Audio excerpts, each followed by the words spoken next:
Hey there, safety pros. You ever get that feeling like you need a whole dictionary just to understand a safety standard? Oh, yeah, for sure. I mean, sometimes it feels like you're deciphering a secret code. Yeah. Well, today, we're diving deep into one of those standards, specifically OSHA 1926.1202. All right.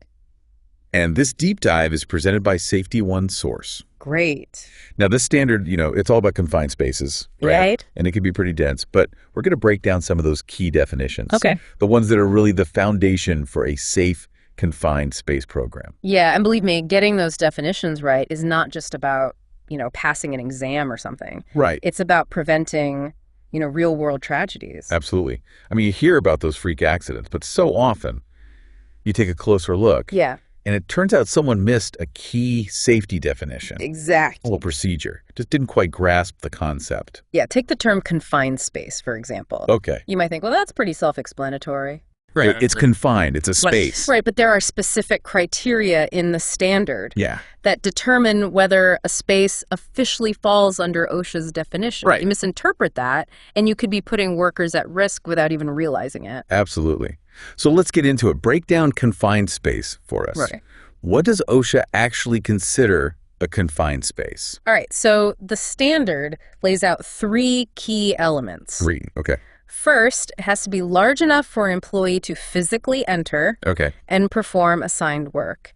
It can't be a space you can only reach with tools, for example. Okay, so you got to be able to get your body in there. Right, exactly. To do the work. Second, it needs to have limited or restricted means for entry and exit. Limited entry and exit. So think about like a manhole or a narrow hatch, Right. something that makes getting in and out difficult. Right. And then finally, the space can't be designed for continuous employee occupancy. Okay. So it's not meant for people to be working in there for extended periods. Right. Like an office. Exactly. Even if it feels confined. Right. It's not just about size. Yeah. It's about design Okay. and intended use. Got it. So like a sewer line would probably qualify. Yeah. But an office cubicle, no. Exactly. And here's where it gets really interesting.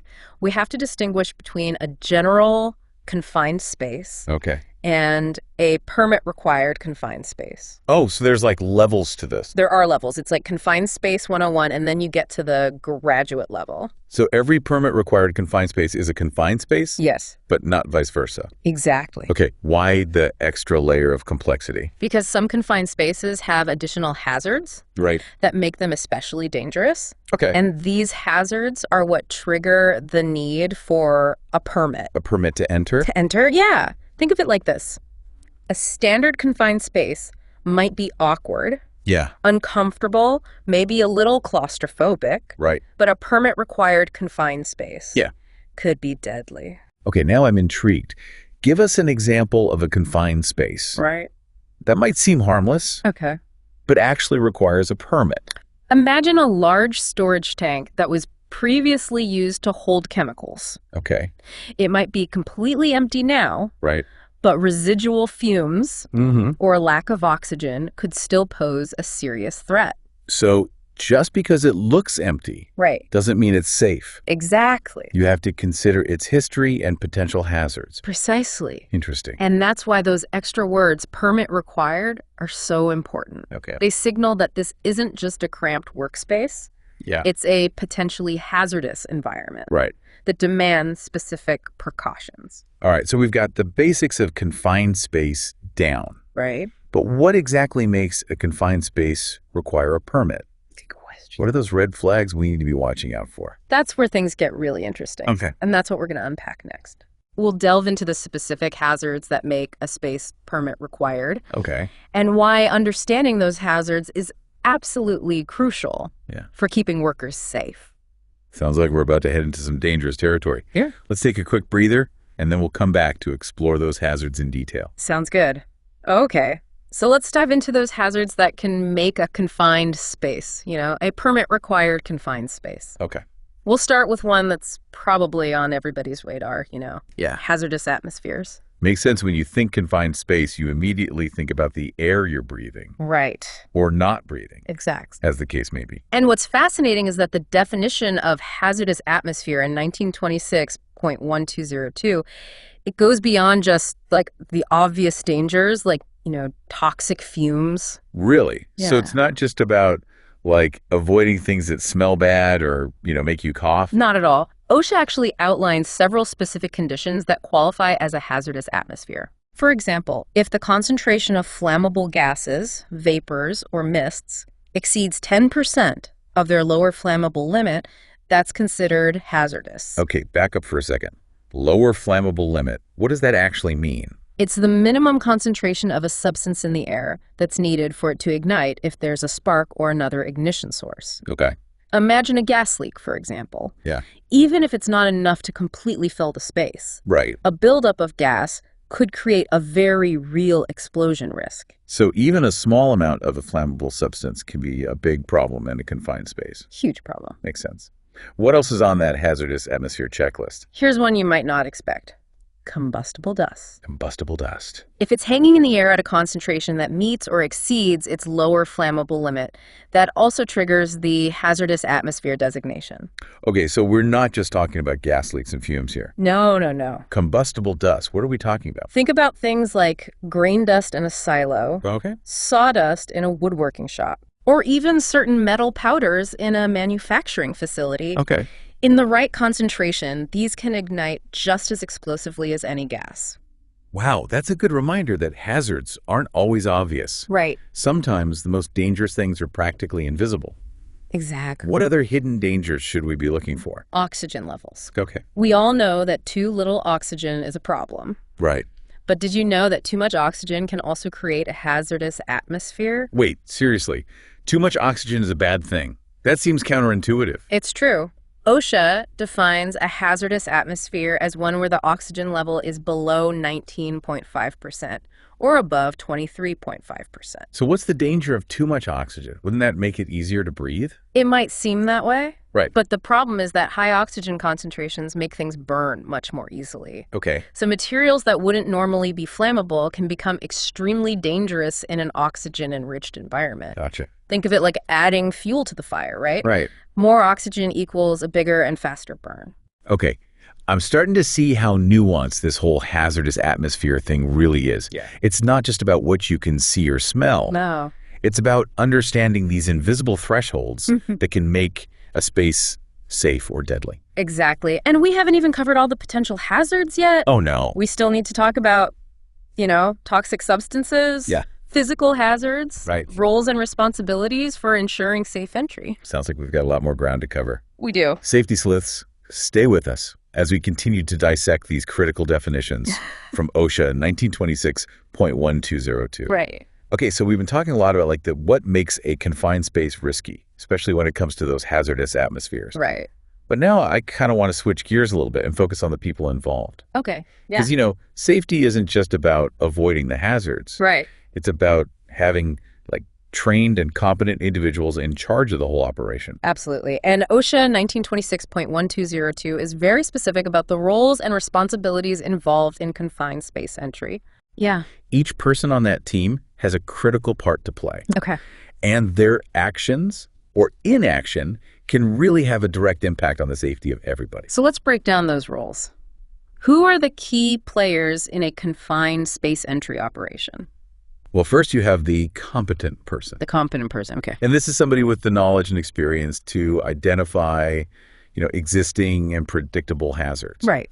They also need the authority to take prompt corrective measures to eliminate those hazards. So it's not just about knowing the rules, it's about being able to actually spot the dangers. Right. Make decisions, take action. You need someone who's both knowledgeable and empowered. Exactly, yeah. Then you have the authorized entrant. Authorized entrant? This is the person who's actually going to be entering the confined space. Yeah. So they need to be thoroughly trained Right.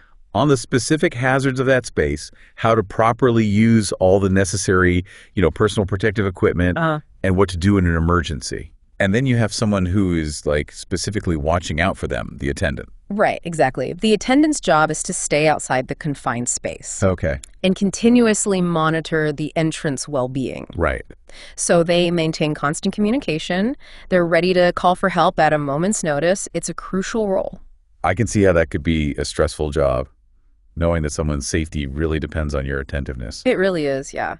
And then, overseeing the entire operation, you have the entry supervisor. Okay. This individual, verifies that all the necessary conditions for safe entry are met, Okay. authorizes the entry, and manages the whole operation from start to finish. So the entry supervisor is kind of like the conductor of an orchestra, making sure everyone is playing their part correctly. Right. And that the symphony, in this case a safe confined space entry, goes off without a hitch. That's a great analogy, yeah. They're responsible for coordinating the team, making sure everyone understands their role, and ultimately making that call to terminate the entry if conditions become unsafe. Right. But what happens when you have, like, multiple employers involved in a project? Yeah. Does the standard address that? It does. It defines the host employer, Okay. which is typically the one who owns or manages the property where the work is being done. Okay. It also defines a controlling contractor, Okay. who is responsible for the overall construction project. So let's say you've got a factory owner who hires a contractor to do some work inside a confined space. Right. Both the factory owner and the contractor have responsibilities for worker safety. Exactly. And it's essential that those responsibilities are clearly defined Right. and communicated, to prevent any confusion or gaps in those safety protocols. Right, because at the end of the day, it's the workers who are most vulnerable if something goes wrong. Yep. Their safety should be the top priority for everyone involved, regardless of who is technically in charge. Absolutely. And even with, those clear roles and responsibilities, there's another critical element, and that's the procedures themselves. Okay. OSHA 1926.1202 outlines very specific steps that must be taken to make confined space entry as safe as possible. So what are some of those key procedures? What actually happens before someone is allowed to enter a confined space? Well, first and foremost, that space has to be isolated. Isolated, okay. That means taking steps to protect workers from the release of energy. Yeah. Or hazardous material. So imagine a tank that used to hold chemicals. Okay. It might be empty, but, residual fumes could still pose a danger. Right. Isolation procedures like lockout, tagout, ensure that no energy sources are, accidentally activated while somebody's in there. Yeah. So it's not enough to just turn a valve off. You need a system in place to guarantee that no one can accidentally turn it back on. Exactly. Lockout, tagout involves physically locking out those energy sources. Okay. Tagging them with a very clear warning. Gotcha. This creates a barrier that prevents that accidental startup. What other procedures are there? Another one is blanking or blinding, which involves physically closing off pipelines or ducts. Okay. So you're preventing any hazardous materials from flowing into that space while someone is working inside. So it's about creating a truly controlled environment, eliminating as many of those variables as possible. Precisely. But, isolation is just the first step. Okay. Once the space is isolated, it needs to be thoroughly tested. Okay. Monitored for hazards. Right. So this involves checking the air quality, looking for any physical hazards, and ensuring that those conditions remain safe throughout the entire entry. And I can see how this is especially important with those invisible hazards we talked about earlier, like the oxygen levels, combustible dust. You need ongoing monitoring to make sure nothing changes while someone's inside. Exactly. And perhaps the most crucial procedure of all is having a well-defined rescue plan in place. Okay. Before anyone even steps foot inside that confined space. Because even with all the precautions in the world, things can still go wrong. They can, and when they do, you need to be prepared. Right. And OSHA distinguishes between two types of rescue. You have entry rescue, where trained personnel enter the space to retrieve the worker. Okay. And non-entry rescue, which uses specialized equipment and techniques to extract the worker without anyone else going inside. So it's not just about having a plan. It's about having the right equipment, the right training, and the right people ready to act immediately in an emergency. Absolutely, yeah. A well-rehearsed rescue plan can be the difference between a close call and a tragedy. This has been incredibly eye-opening. I mean, this deep dive into OSHA 1926.1202. We've covered so much ground, from seemingly simple definitions to complex procedures and life-saving protocols. It's clear that safety in confined spaces is a multifaceted challenge that demands a really comprehensive approach. It really does. And it all starts with, understanding those key definitions and recognizing that these aren't just words on a page. Right. They represent real-world hazards. Yes. And the essential steps to mitigate those hazards. Absolutely. A huge thank you to Safety One Source for sponsoring this deep dive. We hope this episode has equipped you all you safety champions out there, with the knowledge to create safer confined spaces. Yeah. And prevent needless accidents. Remember, safety is a journey, not a destination, and continuous learning is essential. Until next time, stay safe.